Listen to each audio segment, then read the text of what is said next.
Country music has always had a serious side: heartbreak, hard times, and highways that go on forever. We get drunk and school. But it also had a whole other side that nobody talks about enough. One-eyed aliens, blood transfusions, trucker rebellions, and a man who wrote a song specifically to confuse a school teacher. These are the 15 weirdest country songs from the 1950s through the 1970s that baby boomers simply cannot forget. Number 15, How Much Is That Hound Dog in the Window? Homer and Jethro, 1953.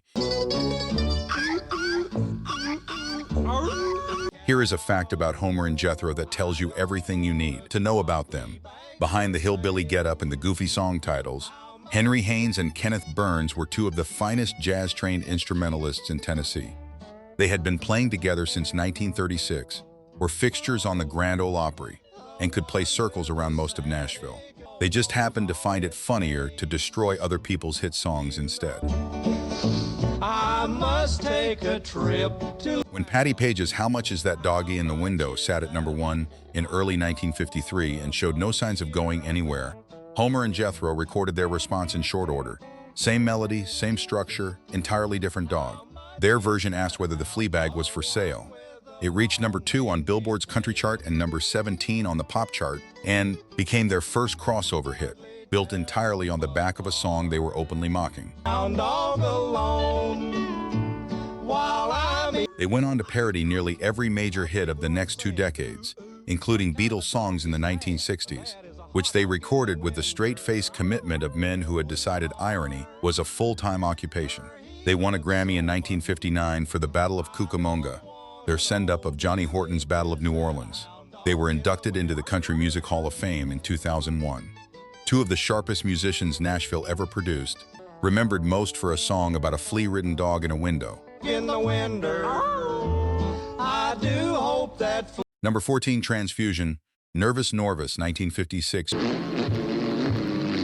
Tooling down the highway doing 70. Jimmy Drake was a truck driver from Oakland, California, who bought a reel-to-reel tape recorder in 1953, started recording novelty demos in his spare time, and eventually sent a tape of a song called Transfusion to a Los Angeles radio DJ named Red Blanchard. Blanchard liked Drake's voice on the demo, overdubbed some car crash sound effects from the station's sound library, and the result was one of the stranger records of the 1950s. Convolutions, I'm never gonna speed again. Shoot the juice. The song describes a reckless driver who crashes his car repeatedly, cheerfully receives blood transfusions after each accident, promises to never speed again, and then immediately goes back to driving the same way. After every crash comes the refrain, "Slip the blood to me, bud, or pour the crimson in me." Jimson delivered with the enthusiasm of someone who has not learned anything. It was recorded under the name Norvus, reached number 8 on the Billboard chart in 1956, and was banned by radio stations across the country for making light of car accidents. Contusions, never gonna speed again. Drake was so camera shy that he turned down an invitation to perform the song on The Ed Sullivan Show. The crash sound effects he used were later borrowed for Dead Man's Curve by Jan and Dean and Leader of the Pack by the Shangri-Las, which means Norvus left an accidental fingerprint on the sound of the era. He died in 1968, largely forgotten, though the song itself never really went away. Rolling down the mountain on a rainy day. Oh, when you see me. Number 13, Purple People Eater, Sheb Wooley, 1958. Sheb Wooley was an Oklahoma-born singer, songwriter, an actor who had already appeared in the film High Noon alongside Gary Cooper by the time he wrote Purple People Eater in 1958. The premise came from a joke told by the child of a fellow songwriter. What has one eye, one horn, and flies and eats people? Wooley finished the song in about an hour, recorded it with the alien's voice, sped up using the same tape manipulation technique that had just been used for Witch Doctor, and delivered the result to MGM Records. Nobody at the label particularly wanted to release it. Wooley had to push to get it out. It reached number 1 on the Billboard Hot 100 in June 1958 and stayed there for 6 consecutive weeks, also topping the charts in Canada and Australia. The creature in the song, it is worth noting, does not eat people who are purple. It eats purple people. This distinction was clear in the lyrics and ignored by virtually everyone who ever drew a picture of it. People eater, oh, what is sight to see. But anyway. Wooley went on to co-star in the television western Rawhide alongside Clint Eastwood for 7 seasons, continued recording under a comedy alter ego called Ben Colder, and became a staff comedy writer for Hee Haw. The alien song that nobody at MGM wanted to release turned out to be the most commercially successful thing he ever recorded. Playing rock and roll music through the horn in his head. Number 12, Running Bear. Johnny Preston, 1959.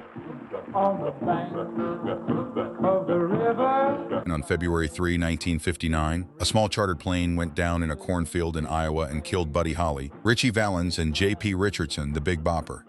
Richardson had written a song called Running Bear and given it to his friend Johnny Preston, a 20-year-old Texas singer who had never had a hit. The recording was already done. Richardson had sung background vocals on it alongside a young George Jones. The finished record was sitting at Mercury waiting for a release date. Then its writer was dead, and the song had to find its way into the world without him. Running Bear, love little white dove. Mercury held the release while legal complications from Richardson's estate were sorted out. Running Bear finally came out in August 1959, 6 months after the crash, and reached number 1 on the Billboard Hot 100 in January 1960, staying there for 3 weeks. It also hit number 1 in the UK and Canada. The song itself is Romeo and Juliet set in a river, Running Bear and Little White Dove, members of rival tribes, swimming toward each other across the current and drowning before they reach the other side. It ends in tragedy and everyone bought it anyway. So their love could never be. The Big Bopper had considered the song too serious for his own rockabilly style, which is why he handed it off. Preston wrote it to international stardom and spent the rest of his career trying to follow it. He never came close. The record that made him famous was written by a man who was gone before it charted, and sung over background vocals by a country legend who was just getting started. Good is lovely, Indian May. Number 11, Wolverton Mountain, Claude King, 1962. There is a real man named Clifton Clowers who lived on a mountain in Arkansas, and for the last several decades of his very long life, he made it to 102. He showed up at country music shows and asked everyone in the room to call him Uncle Clifton. This was because his nephew, songwriter Merle Kilgore, had written a song about him, and Claude King had turned it into the number 1 country record of 1962. And now the man who the song was about wanted everyone to know it.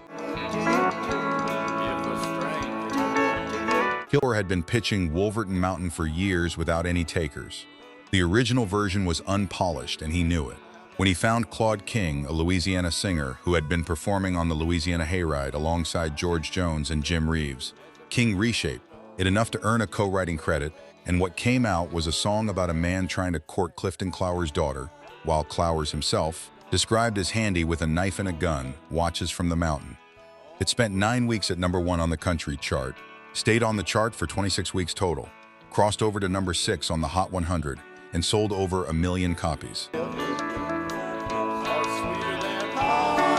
The Arkansas governor later declared August 7 Wolverton Mountain Day. The mountain itself is actually spelled Wolverton in the official records, which means either someone made a typo in 1962 and nobody caught it, or King and Kilgore simplified it and the state of Arkansas eventually just went along with the wrong spelling. Either way, Clifton Clowers was at the shows, asking you to call him Uncle Clifton, and that is the part of the story that matters most. Number 10, Dang Me, Roger Miller, 1964. Roger Miller spent years writing songs for other artists in Nashville before anyone let him record his own material the way he actually heard it. When he finally got the chance, the first thing out was Dang Me, which opens with the narrator essentially charging himself with being a no-good layabout and finding himself guilty. The whole song operates at that pitch. Cheerful self-indictment delivered with the timing of a man who has thought about this a great deal and found it funny rather than troubling. It reached number 1 on the country chart and crossed over to the pop chart in 1964, winning Miller his first Grammy in a string of Grammys he would collect over the next 2 years. The song was the opening statement of one of the more unusual runs in country music history. Miller would go on to record King of the Road, England Swings, and Chug-a-Lug in rapid succession, becoming briefly the most decorated artist at the Grammy Awards. From a high tree. me? Woman, would you weep for me? Beep, beep. What made Miller strange in the context of Nashville at the time was that the humor was structural, not incidental. The songs were built around the joke from the ground up, not decorated with one-liners. Dang Me works because the melody, the lyric, and the delivery all commit equally to the premise of a man who knows exactly what he is and has decided to be entertained by it. They ought to take a rope and hang me high from the highest. Number 9, Flowers on the Wall, Statler Brothers, 1965. Number 8, Guitars on Ray Stevens, 1969.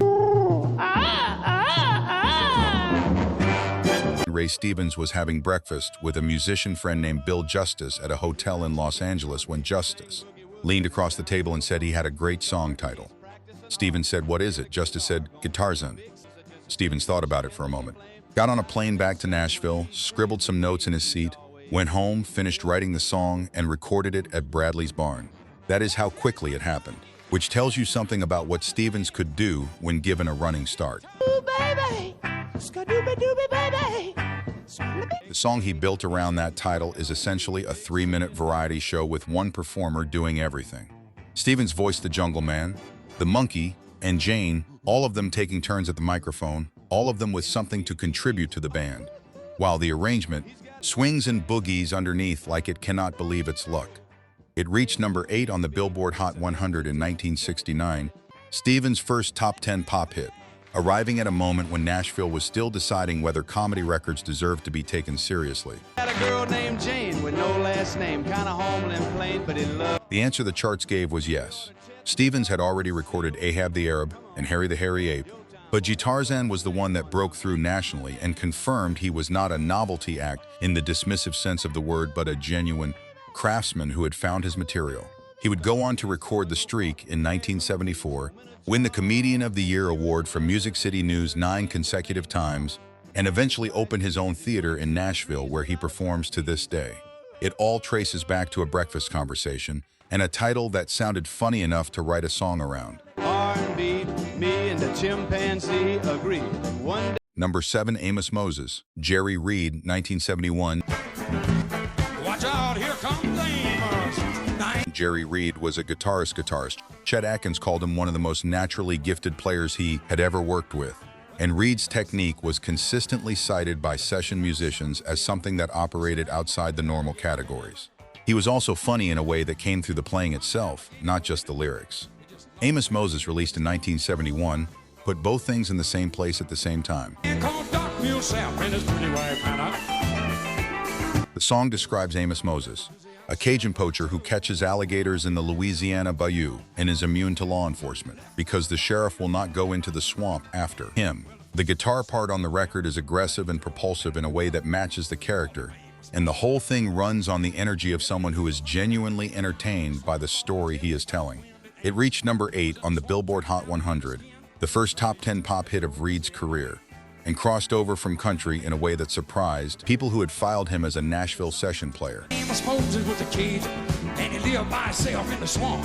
Reed later became famous as a film actor alongside Burt Reynolds in Smokey and the Bandit, recorded several more novelty hits, and remained a major presence in country music until his death in 1992.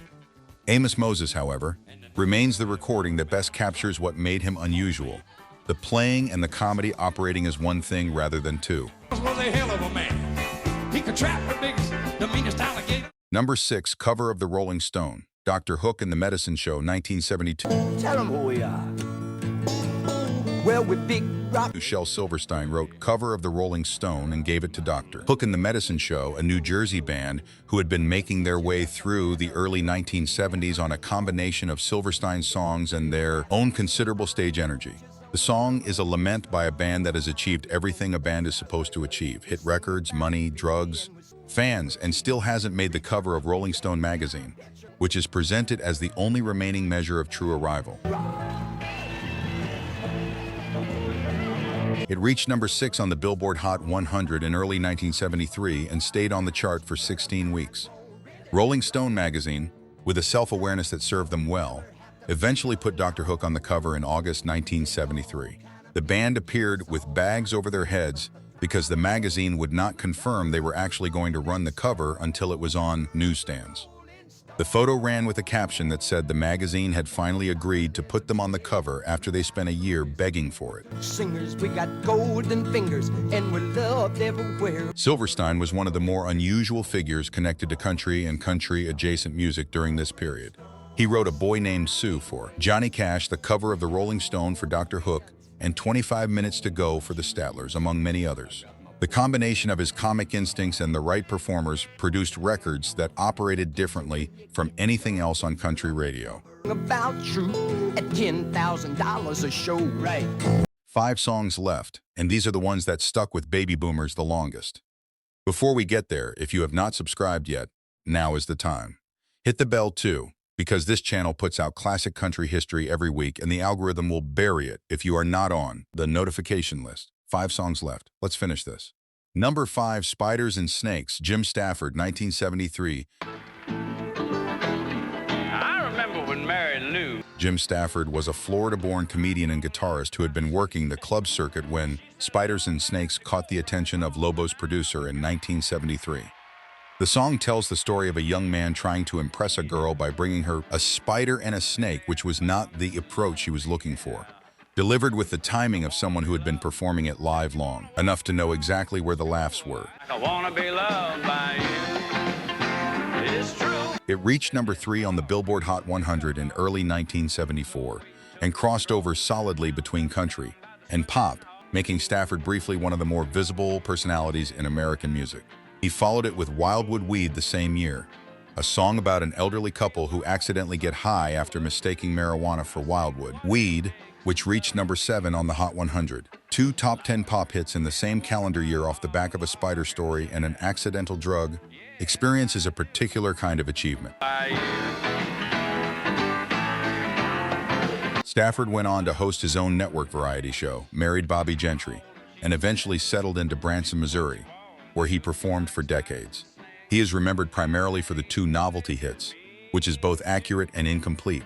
As a live performer, he was considerably more than the songs suggest. I don't like spiders and snakes. And that Number 4, Why Don't We Get Drunk? Jimmy Buffett, 1973. I really do. Jimmy Buffett recorded Why Don't We Get Drunk under the pseudonym Marvin Gardens on his 1973 album A White Sport Coat and a Pink Crustacean, specifically because he was not certain anyone would find it acceptable coming from him directly. The song is a deliberate parody of country love songs. It replaces the usual romantic sentiment with a proposition so direct it requires no interpretation, delivered in the same melodic style as the songs it is mocking. I don't know who's defending the country tonight. It sure ain't me. It was not released as a single, but became one of the most requested songs at Buffett's live shows almost immediately, to the point where he could not perform a concert without it, regardless of what he thought about the pseudonym. The joke was that the country format could absorb almost any lyrical content as long as the arrangement sounded right, and the song proved the point by becoming a permanent fixture of his repertoire, while the more conventionally country material around it was largely forgotten. Buffett would go on to record Margaritaville in 1977 and build one of the more durable concert franchises in American music around a particular vision of beach-adjacent leisure. The drunk song came first, though, and its continued presence in his set lists for the next 50 years suggests he eventually made peace with the authorship. Wonderful, but your face don't look too clear. Number 3, Convoy, C.W. McCall, 1975. C.W. McCall was not a real person. He was a character invented by Bill Fries, an advertising executive from Omaha, Nebraska, for a bread company campaign in the early 1970s. The character worked well enough in commercials that Fries started recording trucking songs under the name, signed with MGM Records, and built a catalog of highway narratives before writing Convoy in 1975 after listening to CB radio chatter on his drive home from work. The song describes a fictional trucker rebellion. 1,000 trucks driving from California to New Jersey, without stopping, evading speed traps, crashing through toll booths, and communicating in CB radio slang so dense that a glossary was genuinely useful. It reached number 1 on both the country and pop charts in early 1976 and sold over 2 million copies. Rolling Stone magazine ranked it number 98 on its list of the 100 greatest country songs of all time. which is either entirely appropriate or deeply surprising depending on your relationship to lists. Yeah, 10-4, Big Ben for sure. The CB radio craze of the mid-1970s was a specific cultural moment. A moment when anyone could buy a radio and talk to truckers on the highway, and the song arrived exactly at the peak of it. Fries eventually retired to Ouray, Colorado, where he was elected mayor and served for 6 years. The song inspired a 1978 film directed by Sam Peckinpah. The man who made it was a retired advertising executive who became mayor of a small mountain town. Number 2, Junk Food Junkie, Larry Groce, 1976. You know I love that organic cooking. I always ask for more. Larry Groce recorded Junk Food Junkie live at McCabe's Guitar Shop in Santa Monica, California, without knowing the performance was being taped for release. The song describes a man who presents himself publicly as a committed health food, devotee, brown rice, sea salt, macrobiotic trips, while secretly keeping a locked strongbox under his bed stocked with Twinkies, Pringles, and ding-dongs. The health food craze of the mid-1970s had America eating wheat germ and carob-coated sunflower seeds. And Groce had written the song to poke fun at both the health food culture and the junk food culture simultaneously. It's in a natural way on the sleeve of my peasant shirt. Yes, I do. His manager pressed several hundred copies and sent them to radio stations. DJs found it funny enough to play on their own without being asked, and the song spread without a promotional campaign behind it. Warner Brothers eventually picked it up for national distribution, and it climbed to number 9 on the Billboard Hot 100 in the spring of 1976. It was Groce's only chart entry, making him the rare one-hit wonder who had no idea he was being recorded when he made the hit. I open that lid so slow. The song appeared on Dr. Demento's syndicated radio show regularly and was performed by Michael Jackson at a private gathering, which is a sentence that exists. Groce went on to co-found NPR's Mountain Stage, a live music program that ran for decades and recorded 9 volumes of Disney children's albums. He became one of the more quietly accomplished figures in American folk and children's music, and the Twinkie song is still the thing people mention first. This Twinkie had a bobbit in my mouth in the daytime. Number 1, Delta Dawn, Tanya Tucker, 1972. The first thing you need to know about this recording is that Tanya Tucker was 13 years old when she started performing it and 17 when she cut the version that made her famous. The second thing you need to know is that the song is about a woman slowly losing her mind in a small Alabama town, dressing in white and carrying a faded rose, waiting at the local hotel for a mysterious man of wealth and fame who was supposed to marry her and never came back. This was the song that launched her career. Nashville handed a teenager a portrait of a woman coming apart at the seams and said, "Go." Brownsville say she's crazy. Alex Harvey wrote Delta Dawn in 1971, and it was actually recorded first by Bette Davis, not the actress, a different one, then covered by Helen Reddy in 1971, who had a moderate hit with it. But the Tucker version, produced by Billy Sherrill at Columbia, was the one that cut through everything. Sherrill heard something in Tucker's voice that matched the character, a rawness that made the tragedy feel immediate rather than theatrical. It reached number 6 on the Billboard Hot 100 in 1972 and number 1 on the country chart, making Tucker one of the youngest artists to ever top the country chart. I hear you say he was meeting you here today. The strangeness of Delta Dawn is not in the premise but in the delivery. Tucker sang it like she understood something about loss and waiting that a 17-year-old should not yet understand. And nobody in the studio or on radio questioned it. She went on to become one of the most durable careers in country music history, still recording and performing decades later. But this is the one, a teenager, a ghost of a woman, and a man of wealth and fame who never showed up. 'Cause she walks downtown with a suitcase in her